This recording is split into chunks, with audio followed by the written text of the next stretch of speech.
За бүгдэнд нь орой минь дуу сонсогч гэнэ үү? Орой минь.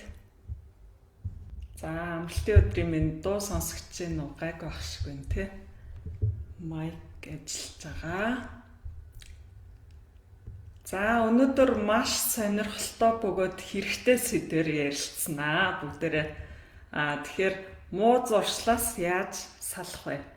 Аргуудын талаар ярина. За мэдээч муу зуршилгүй хүн гэж байхгүй бах те. Хүн болгон хамгийн багадаа нэг муу зуршилтай болоо гэж бодож байна. Тэгээ муу зуршил байхгүй бол төгс хүн гэсэн үг шүү дээ те. За тэгэхээр та нарт ямар муу зуршил вэ? За энэ жил ямар ч байсан нэг муу зуршлаасаа те болж өгөл бүгдэнгээс нь. За бүр багадаа нэг те талаас нь ядаж салах хэрэгтэй. За муу зуршлаас яаж салах вэ? Хамгийн үр дүнтэй аргуудын талаар ярих юм. За энэний өмнөх лайваар шинэ онд 26 онд оны төлөвлөгөөгөө яаж гаргах вэ? За сайн зуршлыг яаж бий болгох вэ гэдэг талаар ярьсан. Тэр лайвыг бас та нар нөхөж үзээрэй. За өнөөдрийн лайвын төгсгөлд маргааш эхлэх суурь анхаарсны сургалтын талаар бас товч танилцуулгыг хүргэнэ. За тэгээ хэрэгтэй хүмүүс нь шеэрлээрэй. За манай пэйжд бас лайк дараад те постыг хэрэг таалагдвал өөрт хэрэгтэй санагдвал шеэр хийгээрэй. Тэгээ энэ жилдээ бүгдээрээ өөрийнхөө хамгийн сайн хувилбар те болж яаж хамгийн өндөр бүтээмжтэй жил болох вэ гэдэг талаар цуврал ийм нэг богино лекц маягийн ийм агуулгуудыг яриад байгаа. Тэгэхээр энэ жилдээ энэ лайв маань хоёр дахь лайв болж байна. Тэгээ муу зуршлаасаа бүгдээрээ ямар ч байсан салах нэг гаргалгааг өнөөдрийн лайвын дараа та нар нэг ойлголттой болох байх. За ямар ч байсан өөрсдөө та нарт одоо яг ямар муу зуршил вэ гэдгээ бас хуваалцаарай. Тийм. Тэгээд энэ удаагийн лайваар хэрвээ та нарын тэр муу зуршлыг ярихгүй болвол дараагийн лайваар бас ярих тэ ийм сэдвт орж бас болно. Тийм. За бүгдээрээ эхлэх үү? За та нарт муу зуршлаа бичээрэй. Тийм, нуух хаах юм байхгүй. Яагаад гэвэл бүгдээрээ хамтдаа тий. Дараагийн лайваар бас ингээд та нарт бас зөвлөгөө хүрч магадгүй. Тийм. Тэр муу зуршлын чинь талаар яаж салах уу гэдэг талаар. За өнөөдрийнхөө сэдв бүгдээрээ за муу зуршил гэж яг юуг хэлэх вэ гэсэн тодорхойлолтоос эхлэе. За муу зуршил гэж юуг хэлдэг вэ? Энэ улаанаар тэмдэглэснийг хэлж байгаа ерөнхийдөө. За энэ нь юу вэ гэхээр ийшээ цаг хугацаа явж байгаа тийм.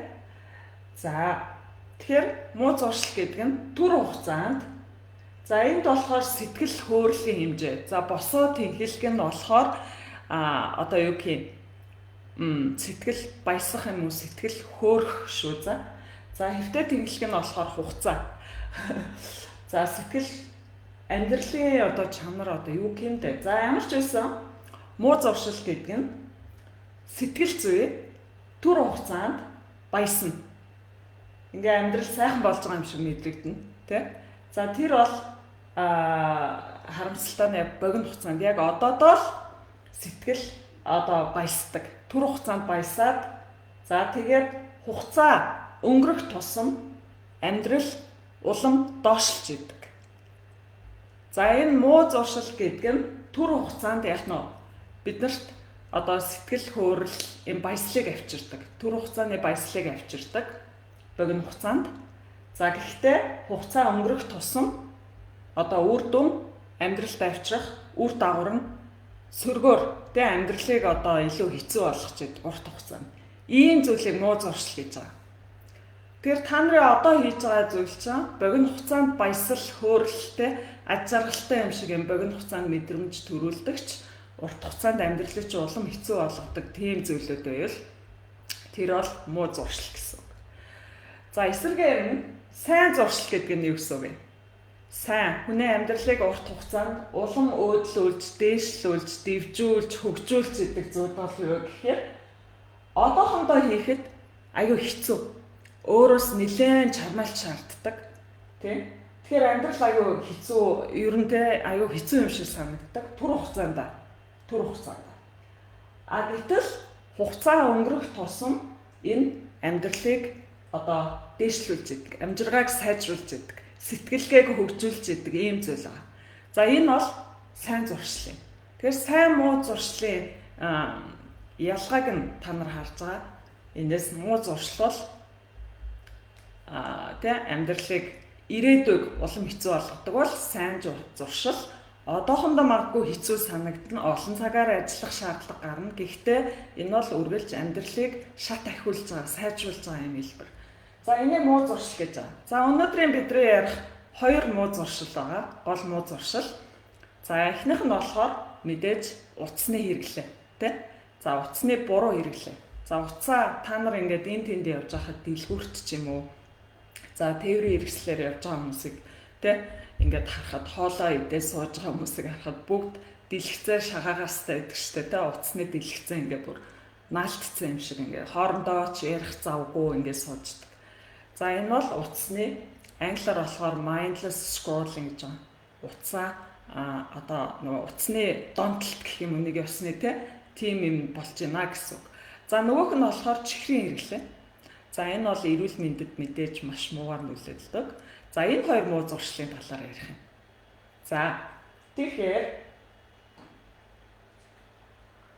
юуны түрүүнд нэг зүйлийг сануулж хэлье. Юу гэхээр би гар утас муу гэж байгаа юм биш шүү. Гар утас бол зөвхөн хэрэгсэл юм. Хэрэгсэл. За тэрийг хэн хэрэглэх үү гэдгээс хамаарч байгаа. Бид нар бүгдээрээ гар утастай шүү дээ, тэ? Бүгдээрээ гар утастай. Гэхдээ энийг бүгд өөрөөр ашиглаж байгаа. Тэр нь тухайн хүний сэтгэлгээнээс хамаарч байгаа. Тий. Би гар утас хэрэглэх муу юм уу эсвэл гар утас муу гэж хэлээгүй. Эсрэгээр нь гар утас бол бид нар гартаа дэлхийн арай явж байгаа байхгүй. Энэ бол маш олон даваа талыг биднэрт бий болгож байгаа. Ийм одоо даваа талтай хэрэгсэл тэрийг хэн яаж ашиглах уу гэдгээс хамаарат буруугаар ашиглах юм бол муу зуршил, сайнаар ашиглах юм бол амьдралыг үргэлж өөдөн татчихдаг. Ийм одоо даваа талтай зүйл. За гар утсан дотор юу юм? Одоо хуучин болвол бид нар энэ бүгд тусдаа байдаг байсан бол энэ бүгдийг нэгтгэж байгаа зүйл гар утас. За дэвтэр тэмдэглэх ноут байна За камер байна, интернет байна. За аудио сонсч болж байна, видео үзэж болж байна, ном уншиж болж байна, телевизийг харж болж байна, гадаад хэл сурж болж байна, тэ. За мэдээж утсыг зөв ашиглах юм бол энэ бол маш том давуу тал болдгоо. Эсвэргээр нь буруу ашиглах юм бол яах юм? Амьдралыг улам дордуулж идэг юм зүйл. За энэ болохоор ингээд жоохон зөрчиж тэ. За тэгэхээр муу зуршлаас салахын тулд ингэж байгаа. Бид нар бүгдээрээ муу гэдгийг бол мэдээд байгаа шүү дээ тэ. За төр зүрийн баяслалыг биднэрт өгж байгаа. Өнөөдөр сайхан юм шиг мэдрэмж төрж байгаа боловч 5-10 жилийн дараа бидний амьдрал аюу дордсон байдаг. Одооныхоос тэ энэ муу зуршлуудаас болоод за уцаа авах. Жишээлбэл чихрээ хэтрүүлж, чихрийн хэрэглээ хэтрүүлж хэрэглэх тэ. За тэгэхээр энэ муу зуршлаас салахын тулд эхлээд энийг муу зуршил одоо амьдралыг урт хугацаанд одоо сөргөөр нөлөөлдөг гэдгийг ойлгохгүй л байгаа юм л да. Яагаад гэвэл ойлгочих юм бол ойлгоцсон зүйл хизээч давтагддаггүй. Тэгэхээр та нар мэдэх хангалттай байх. Уул нь хэрэггүй гэдгийг мэдээж штэ тий. За гар утас үр дагавар. Одоо муу үр дагавар нь юу юм? Тэрийг магадгүй бүгд мэдж байгаа. За муу үр дагавар нь юу юм? За үр дүнгүй үр бүтээлгүй амьдрал. Тий? Цаг ингээд урсж штэ тий. Цаг урсаад идэг, цагийн үн цэн нь ерөөсөй байхгүй, уцаа ухаад идэг, цаг урсаад идэг. За 5 жилийн дараа, 10 жилийн дараа юучгүй, үр дүнгүй, ямар ч үр бүтээлгүй амьдралыг бий болгож байгаа. За хоёр дахь үр дагавар, одоо муу үр, сөрөг үр дагавар. Оюун санаанд маш их сөргөөр нөлөөлдөг. Анхаарал төвлөрлийг бууруулдаг. Анхаарал төвлөрөлт бол маш муу нөлөөтэй. Одоо уцаа ухаад ах юм бол сүулдэ юм төвлөрдгүү. Тийм төвлөрөл авахгүй, юм анзаардггүй, юм нэг зомби шиг те ийм болдог. Ер нь та нар ингээд байнга уцаа ухдаг хүмүүсийг анзаарах юм бол яг ингээд нэг босоогоороо унтцсан юм шиг ингэж харагддаг.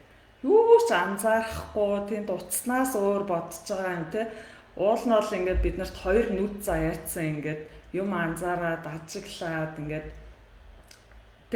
хүн шиг машин шиг биш ингэж амьдрах хэрэгтэй аваад идэг. Гэтэл эсрэгээр нь оюун санаанд ингэж төвлөрлийг үгүй идэг. За ажиг анзаарах тэр мэдрэмжийг үгүй идэг. Ийм сүрг талтай. За ингээд хэлэхэд та нар ухаарч байна уу? Өө яамаа. За өстө одооноос л гар утсаа хэрэглэхэ байли. Мэдээж үгүй бах те. Энэ бол хангалтгүй.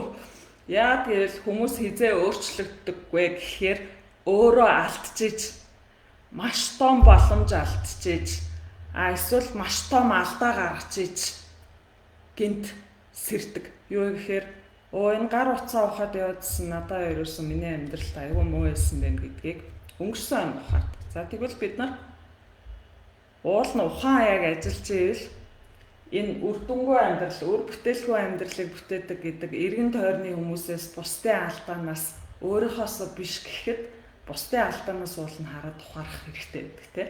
За тэгэхээр мэдэх хангалттай байх нь ухаарах хангалттай байх нь. За ямар ч байсан үр дагавар, муу үр дагаврыг хилээд хангалттай байх нэ. Тэгвэл дараагийн шатнд бүгдээр яах вэ гэдгээ ярилцгаад байхгүй. За хоёр дахь муу зуршлын үйлээ чихрийн эргэлээ. За энэ бол баг хүн болгонд байдаг ийм одоо муу зуршлах тий. Чихрийг хэтрүүлж хэргэлдэг. Чихэр гэдэг нь зүгээр цаастаа чихэр идэхийг хэлээгүй шүү. Тий. Энд чинь хоолны одоо амтлагаанд ордог тий. За тэгээд чихэр шоколад гэж зөндөө хэрэглээ байна. За чихрийг хэтрүүлж хэргэлсэн ямар үр дагаврыг бий болгох юм. Эрүүл мэнд. За эхнийх нь бол оюун санаа юм тий. Тархилууга болж өгвөл хог бага оруул гэдэг байхгүй юу? Тэ тархи руугаа хог бага оруулах эхнийх нөгөө интернет гар утсаа буруу ашиглах. За хоёр дахь нь ходоод руу орж байгаа хог гэдэг. За тэр нь ямар үр дагаврыг эцсийн дүнд ямар үр дагаврыг хэтрүүлж ашиглах юм бол авчирдаг вэ гэхээр хамгийн нэгдүгээрт мэдээд чихрийн шижин. За энэ бол 21-р зууны баг тахал гэдэг лөө тэ. Их хэмжээгээр хэрэглээд өөрийнхөө одоо нөгөө нэг хинэггүйгээс өөрийнхөө мэдлэггүйгээс бол чихэр эдсээр хагаад өөртөө өвчин аваад ирж байгаа. Тэ? За чихрийн шийдсэн ялангуяа нөгөө type 2 гэдэг. За та нарын эргэн тойронд тийм хүмүүс байдаг баг. За чихэр бас хэтрүүлж хэрэглээд ивэл ер нь бол чихэр буюу энэ глюкоз болдог тийм хүний цусны биед ороод за глюкоз, глютамин гэдэг хоёр зүйл бол хавдар бүх төрлийн хавдрыг одоо тижээдэг тижээлнэ. Бидний амьсгалдаг агаар амьсгал гэдэг шиг энэ бол тийм хавдрыг тижээдэг одоо гол хоёр одоо амьсгалдаг зүйл гэсэн. Тэгэхээр энэ чихрийг хэрэглэн гэдэг ийм аюултай хамгийн наад захын хоёр одоо том асуудал нь тийм. За ингээ үр дагавар нь ийм гэд хэлцгээр та нар ухаарахгүй байгаад байна да. За тэгвэл интернетээс мэдээлэл харж болно шүү дээ. Чихэр их эзээр агаад өвчин тусаад ямар их зовж байгаа тий ямар их асуудал амьдралд нь үүсдэг. Энэ талаар монгол хэл дээр ч ярьсан агуулгууд зөндөө байгаа, англи хэл дээр ч ярьсан агуулгууд зөндөө байгаа. Тий англи хэл мэдэхгүй бол ядаж монгол хэл дээр энэ дэлхийн мэдээлэл өрчилж авах хэрэгтэй гэсэн. За тэгэхээр эхлээд ямар ч байсан. За муу зуршлын яах нь үр дагаврын та нар заавал судлах ёстой. Эцсийн дүнд энэ муу одоо арх уудг юм уу, тамхи татдаг юм уу, өшөө зөндөө муу зуршлууд байгаа шүү дээ. Би бол өнөөдөр зөвхөн 2 муу зуршлыг авч яриад байгаа. Энэ муу зуршил цаашдаа үргэлжлээд явах юм бол 10-20 жилийн дараа ямар муу үр дагавар авчрах вэ? Тэрийг заавал уншиж судлах хэрэгтэй. За энэ бол эхний даалгавар шүү. За хоёр дахь арга хэмжээ. За эхлээд бол арай ухаарч чадахгүй байгаа дэвэл хоёр дахь арга хэмжээ яах вэ гэхээр одоо яг муу зуршлаасаа салах арга хэмжээ рүү шууд орно гэсэн. За гар утсан дээр ярив. Гар утсыг хэтрүүлж хэрэглэдэг. Гар утснаас хамааралтай олвол яах вэ гэхээр ингэж болно. За ер нь альва юмыг хэрэглэхээ болий зогсъё гэж штэ муу зуршлаас салъя гэж байгаа бол тэрийгэ өөр юмар орлуулах хамгийн үр дүнтэй арга байдаг. Эхний арга. За би нийт 3 аргыг ярина. За эхний хамгийн үр дүнтэй арга нь юу юм? Уцас ухдаг байсан бол тэрнийхээ оронд өөр юм хийнэ гэсэн үг. Өөр зүйл хийх. За тэр нь юу ээж болох юм? өөрт хэрэгтэй ном унших байж болно, алхах байж болно, жимд явах байж болно те. Уцаа авах гэдэг яах нь тэрнийхээ оронд өөр юм хийн гэсэн үг. За багаас эхэлж болно. За эхлээд 10 минут уцаа авахдаг байсан бол 10 минут яах юм? Ном уншаад суу. За өөр юу хийж болох вэ? 10 минут аяга угаасан ч болно шүү дээ те. Өөр ямар нэг хэрэгтэй юм хийн гэсэн үг. За эхлээд 10-аас эхлээд 30 минут. Тэгээд тэрний явандаа 1 цаг болно. Тэгээд 8 цаг утас хэрэглэхгүй яг бүрэн төвлөрч юмаа хийдэг болно гэсэн үг. За тэгэхээр эхний хамгийн үр дүнтэй арга юу ах нь? Тухайн муу зуршлаасаа хэрвээ салъя гэж байгаа бол оронд нь яг тухайн хугацаанд хийдэг тэр зарцуулж байгаа хугацаанда өөр зүйл хийнэ гэсэн үг. Эхний арга. За хоёр дахь арга нь за арай хүн даргалгаа одоо орж байна. Хамгийн энгийн арга бол эхний арга. За хоёр дахь арга утаснаас салах ямар юу вэ? За утасгүй өглөө, утасгүй орой. Өглөө босонгууд 1 цаг утас огт шагаахгүй. За энэ маш чухал. Яагаад гэвэл хүн өглөө босонгуудаа тарих тухайн өдрийнхөө сэтгэл зүйн юуг ингээд одоо суурийг тавьдаг өглөө босонгууд. За утас ухаад эхлэнгүүт тэр өдөр тэр чигтээ үр бүтээлгүй болдог. Тэгэхээр өглөө босонгууд хамгийн багадаа 30 минут, за болж игэл 1 цаг утас огт хэрэглэхгүй. No phone гэд бүр бичээд хан дээрээ наацсан ч болно. За утасгүй өглөө. За орой унтахаас 1 цагийн өмнө утасны хэрэглээгээ зогсоох. За тэгэхээр өглөө 1, орой 1 цаг байх нь шүү дээ. За энэ өглөө оройд. Эсвэл утасны утсаа ерөөсөө огт хэрэглэхгүй юм хий гэвэл нөгөө утсаа airplane mode дээр нь тавиад гэрийнхэн коридорт аваачаад тавьчих. Коридорт өөрийнхөө юм хийж байгаа тэр өдөр бэдэг өрөөнөөс хол гэсэн үг. Коридорт. За юмаа хийж дуустал тэрэнд хүрэхгүй. Утас дуурахгүй тий? Утас дуурахгүй. Яагаад гэвэл airplane mode дээр тавьчихсан. За энэ хоёр дахь арга утсаа хэрэглэхгүй байх. За хамгийн багадаа өглөө юм уу оройдоо 1 цаг хэрэглэхгүй байх. Орой унтахад маш хэрэгтэй байдаг. Нөгөө нэг энэ нөгөө нэг blue screen гэж ярьдаг шүү дээ. Утасны энэ дэлгэцсэн хүний нүдэнд нөгөө унтаж амрах тэр юунд нь нөлөөлдөг. Тийм учраас цагийн өмнөөс хэрэглэхээ болвол их зүгээр те. Тэрний оронд ном унших гэдэг чинь. За утсаа гэртээ орж ирээл шууд үүдэндээ airplane mode дээр нь тавиад орчих. Ойлгосноо? Өдөр болгон орж ирээд ажилласаа орж ирээд за эсвэл өглөө босонгуудаа утсаа яах нь airplane mode дээр тавиад өөрөөсөө холдуулнаа нүдэнд харагдахгүй гэсэн үг. Тэгээ сайн зуршлыг бий болоход нүдэнд харагдчих хэвээр байгаа тийм харагдчих хэвээр байдаг бол муу зуршил эсрэгээр нь нүднээс далд байх хэвээр байдаг. Нүдэнд ерөөсөө харагдахгүй байх, далд байх хэвээр. Тэгэхээр утсаа өөрийнхөө нүднээс далд тийнэ гэсэн үг. Харагдахгүй байх гэсэн. За энэ хоёр дахь арга бай. За гурав дахь утасны хэрэглээгээ багасгах арга бол энгийн гар утас авах. Огт интернетгүй энгийн гар утас. Гарцсан байлаа шүү дээ, тий? За энэ болохоор light phone гэж байгаа. Light phone. Та нар хэрэглэж үзсэн үү? Ийм энгийн гар утас гарцсан байлээ. Энэ одоо 26 онд маш их мод болно гэж хэллээ. Тэгээ энд интернет байхгүй. Ерөөсөө энгийн үйлдэлүүдтэй. За тэр нь болохоор утсаар ярих. За сэрүүлэг тавих. За тэгээд нөгөө чиглэлтэй ийш тийшээ явах чиглэлээ харах. За хөгжим сонсч болно. Тэмдэглэл хийж болно. Тэгээ hotspotтай. Hotspot юу вэ? Интернет авах юм уу? За ямар ч байсан интернетгүй гар утас гэдэг юм. Тийм. За ямар ч байсан утсаар ярих л тийм гар утас ахгүй. Тэгэхээр миний бодлоор баг хүүхдүүдтэй, ялангуяа 10 жилийн хүүхдүүдэд багаас нь хэрвээ утсаа зөв ашигладаггүй бол тийм сэтгэлгээ нь хараахан одоо төлөвшөөгүй тий ялангуяа бага насны хүүхдүүдэд бол энэ утсыг авч өгөх зүгээр юм шиг байна. Тий. Тэгэхээр бүр утасны энэ донтолтонд орцсон гар утсаа шагаахаас өөр юу ч хийдэггүй энэ хүмүүс бол хамгийн одоо хүнд хэлбэрийн гэх юм уу тий энэ арга хэмжээг авч болно. Юу вэ гэхээр ухаалаг утсаа ухаанаа ашиглаж чадахгүй шүү дээ. Тэгэхээр ухаалаг утас хүнд хэрэггүй болчихж байгаа байхгүй. Тэнгүүд яах вэ гэхээр ингийн гар утсаар солино. Энэ light phone гэд хайгаад үзээрэй. Монголд байдгийн болов ямар үнээр зарагдчихээн те. Мэдээж iPhone энтрээс бол хамаагүй юм том байх. За тэгэхээр гар утасны донтолтгүй, гар утасны хэрэглээгүй хүнтэй би ер нь нэг таарч байгаа. Яг нь таарч байгаагүй гэж хүмүүсээ гаднаас нь хараад гар утсаа шагаагаад ивэл энэ муу зуршилтай хүн гэж хэлэхэд жоохон өрөөсгөл л доо. Яа гэвэл гар утсаа маш зөв хэрэглэдэг хүн байж бол зөвхөн хамгийн чухал мэдээлэл авахд ашигладаг. Одоо жишээлбэл би гар утсыг одоо сошиал уух юм уу тийм огт хэрэглэдэггүй, огт хаардаггүй. Гар утаснаас хамгийн хэрэгтэй мэдээлэл авдаг маш том боломж байгаа байхгүй. Би зөвхөн маш том боломж гэдгээр нь хараад боломжуудыг ашигладаг. Нөгөө хэсэг нь болохоор эсрэгээр нь байгаа шүү дээ. Гар утсыг зөвхөн цаг хугацаа нөхцөх дэмий өнгөрүүлэх ийм зүйлд үрээд байна. За тэгэхээр гар утасны юу болвол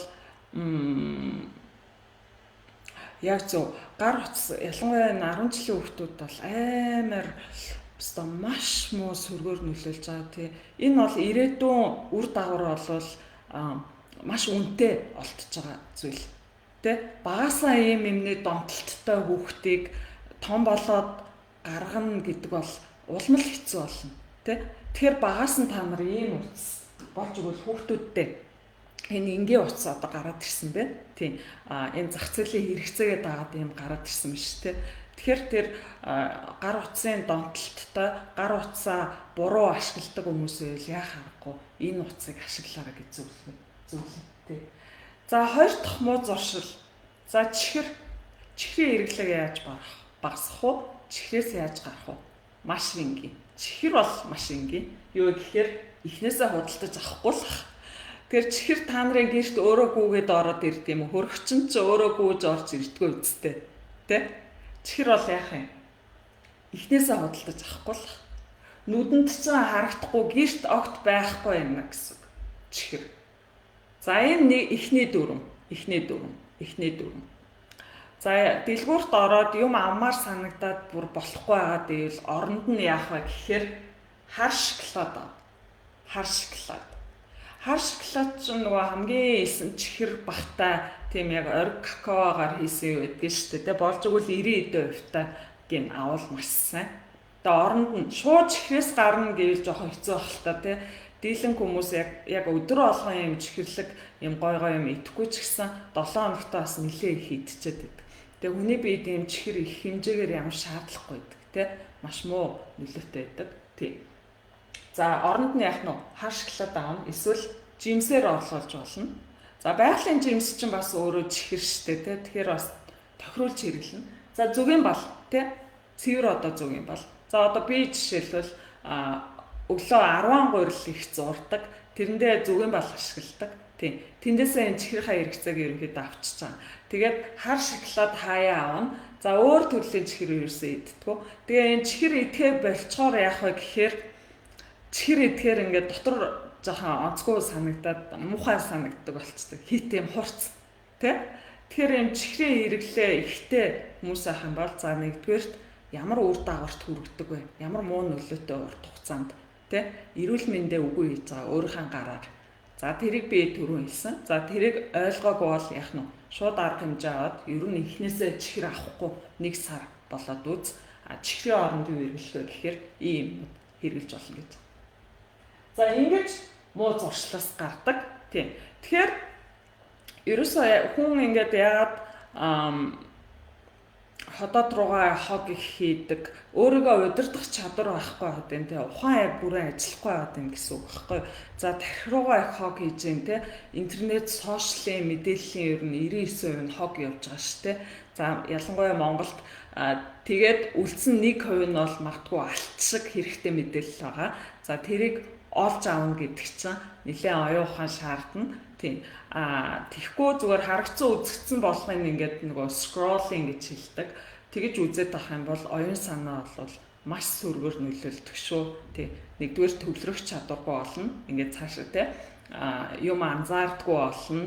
Ийм зомби шиг ийм болно те байж байгаа юм харах гэдэг ийм одоо муу зуршилтай болж байгаа тийм. Донтолтын хэлбэрт орж байна гэсэн үг тийм. За ямар хүмүүс ингэж одоо муу зуршил ихтэй байдаг вэ гэхээр ер нь бол зориг төлөвлөгөөгүй хүмүүс. Хийж бүтээх тийм хүсэл тэмүүлэл, зориг тийм хийж бүтээдэг юмгүй хүмүүс бол дийлэнх нь өнөө үед бол муу зуршил ямар нэг юм донтолтонд ороход бол маш амархан болсон.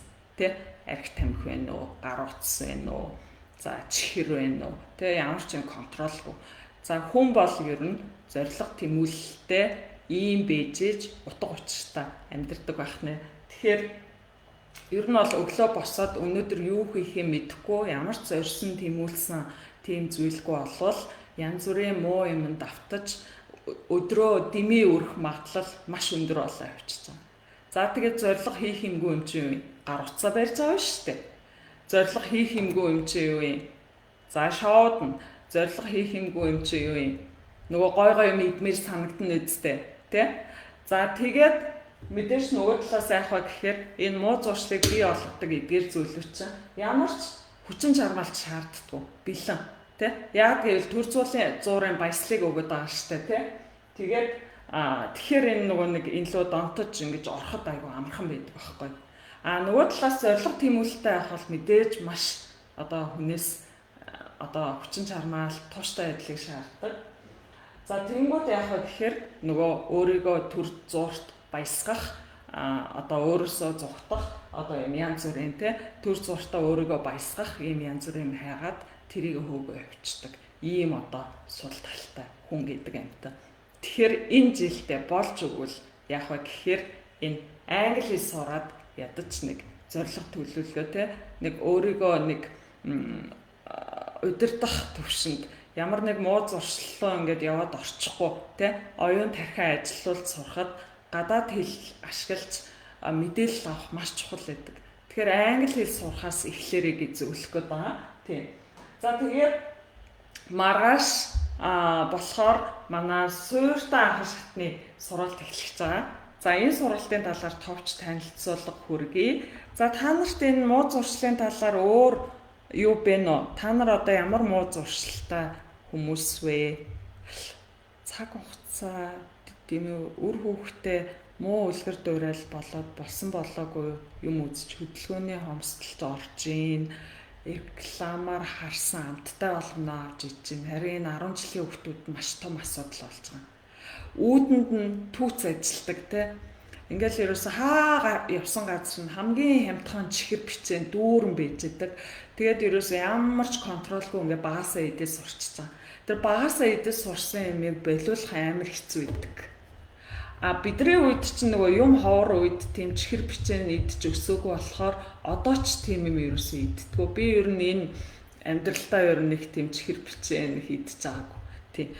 Бидний үе бол амархан байсан. Одоо үед бол айгүй хэцүү болж байгаа. Тийм. Тэгэхээр хүүхдүүдээ энэ гэрт нь ядаж 10 жилдээ бага байхад нь гэртээ хамт байгаа үедээ зөв зуршлын бий болгочих юм бол 10 жилээ төгсөөд өөрөөсөө гадагшаа явахдаа өөрийн гэсэн амьдралын суурь ойлголттой зуршлын зөв бол тэр буруу юм лөө одоо хэвихтэй арай учиртай байх л та. Тийм. Тэгэхээр энэ аюул чухал хүүхдээ багаас нь өөрөө үлгэр дуурайлалаар үзүүлэх тэргөө өөрөө гой юм ярьчаад цаана буруу юм хийгээд ивэл мэдээж хүүхдэд болвол тэрийг бол хэрэгжүүлэхгүй шүү дээ тий. Тийм байна. За энд болохоор нандин тэгж бичсэн байна. За нэг тийм л агуулга бичсэн байна. За одоо үргэлжлүүлээд маргааш эхлэх суурьтай анхан шатны сургалтыг товч танилцуулъя. Маргааш гэдэг нь энд бичсэн байна. 1 сарын 5-нд. Тэгээ өнөөдрийн миний самбар дээр бичсэн агуулга тал нь англи хэл, тал нь монгол хэл яваад байгаа. Тэр нь ямар учиртай гэхээр одоо суурьтай анхан шатны англи хэлтэй хүмүүс юм уу? Суурьгүй анхан шатны англи хэлний ямар ч мэдлэггүй хүмүүс миний лайвыг үзчихэж магадгүй. Тэгэхээр нөгөө яг хэцүү чухал юм монгол хэл дээр бичихгүй болвол тэгээд англи хэлний тухай яриаггүй нөгөө муу зуршлаас яаж салах уу гэдэг агуулга ярьж байгаа учраас яг гэхээр тэр гол мэдээлэлээ бид монгол дээр зөвхөн гарчгийн нь бол зарим юмнуудыг англи хэл дээр бичсэн шүү. Тий. За суурьгүй анхан шатнд манаас суурьтай анхан шатан маргааш эхэлнэ 1 сарын 5-нд. За энд бол англи хэлний бага зэргийн суурьтай ер нь нэг эхлүүлээд орхисон хялбаршуулсан текст ерөнхийдөө бол уншаад ерөнхий утгыг нэг иймний тухай ярьж ах шиг байна гэдэг ингээ ойлгодог тий. За тэгээд ийм одоо уншаад ойлгодог. Ийм баг зэргийн суурьтай хүмүүс зориулсан сургалт. Тийм. Тэгэхээр манай суурьгүй анхан шатны сургалтыг төгссөн хүмүүс байгаа шүү дээ, тий. Тэд нар одоо тууштай явах хэрэгтэй. Суурьгүй анхан шатанд бол ингээд суурьа тавьчихсан. Одоо суурьтай анхан шатанд ороод ирэхэд материалууд өгöd эхэлдэг. За өдөр тутмын яг төвшөнд нь тохирох гой оригинал унгай англи хэлтэй хүмүүсийн хэрэгэлдэг үг хэллэгтэй яг төвшөнд нь тохирох тийм материалууд өгөгддөг. Тэгэхээр шинэ үгээ чийжлээд эхэлнэ. Яагаад гэвэл үгийн баялаг одоо маш сайн англи хэлтэй тэ өөрийгөө илэрхийлэх, за бусдын санааг ойлгох, унших, сонсохоор дамжуулаад юм ойлгоход үгийн баялаг номер 1-т байдаг.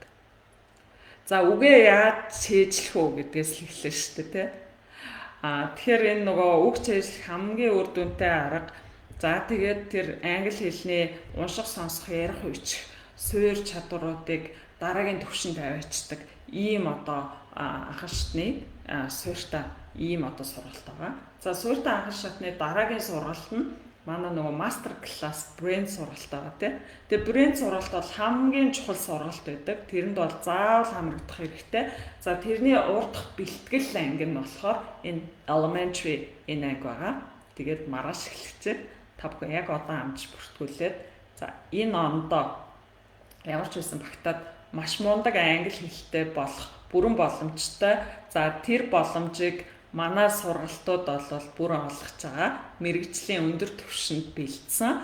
За мэргэжлийн багшийн ийм судалгааны үндэслэлтэй түвшинд нь тохирсон аргуудыг заадаг. За материалуудыг өгдөг. Тэгэхээр бие даад сурахын чадвараа маш богино хугацаанд олж авдаг. Тэгээ маш хямдхан тий төлбөрийн хувьд бол маш хямд төлбөртэй ийм онлайн сургалт. Тэгэхээр одоо нөгөө төвжрэлт нааш цаашаа явж цаг үрэх ямар шаардлагагүй болсон шүү дээ.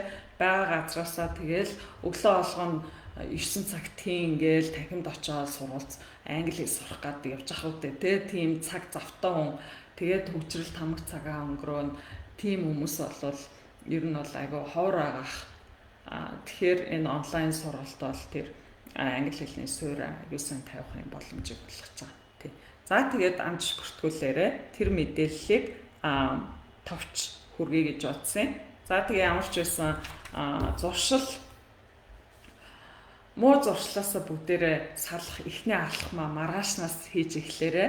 За би өнөөдөр бол 2 л муу зуршлыг ярьлаа штэ. Тэгээд та нар өөрт одоо яг тохиолдсон яг үнэхээр салах гад ингээ хичээж байгаа салж чадахгүй байгаа юм муу зуршлуудыг бас комментоор бичээрэй. Тэр муу зуршлаас яаж салах уу гэдэг зөвлөгөөг бас дараа та нарт дараагийн зөвлөгөөгөө те ингээд лайваар ингээд зөвлөнө. Тийм. Тэгэхээр тийм асуудал та нарт тулгарч ивэл бас комментоор бичээд зөвлөгөө авч болно шүү. Тийм. За өнөөдрийн лайв энэ үрээд өндөрлөө.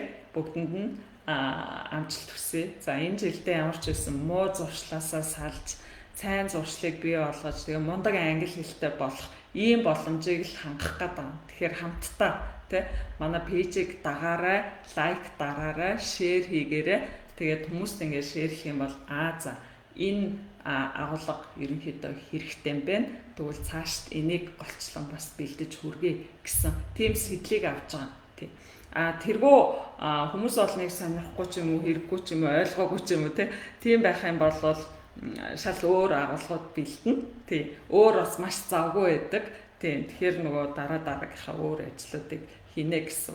Тэгэхээр та нарын хэрэгцээ шаардлага юу бэ? Яг тэрийг тохируулж юм зөвлөгөө өгөх гэдэг. За ямар ч байсан оны эхэнд маш хэрэгтэй зөвлөгөө болсон байх гэж найдаж байна.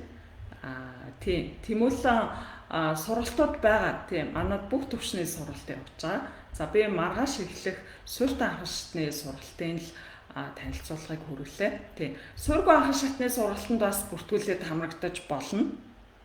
Уржигдэр эхэлсэн. Тэгээд ерөөсөө нэг хичээл ороод хадгалагдсан байгаа. Тэг харс бүтэн сайнд амардаг. Тэг маргаашнаас 2 дахь хичээл орох юм. Тийм. Суурьгүй анхан шатанд бас яг одоо бүртгүүлээд хамрагч болно шүү. За. Тэгээ нөхөд үзэж болно. Тэгээ онлайн сургалтын хамгийн том давуу тал бол тэр байна. За тэгээ бүгдэнд нь амжилт хүсье. Тэгээ суурьгүй анхан, суурьтай анханд яг одоо бүртгүүлээд хамрагдаж болно шүү. За тэгээ өнөөдрийнхээ лайвыг энэ үрээд өндөрлөө. Бүгдээрээ сайхан амарцгаая.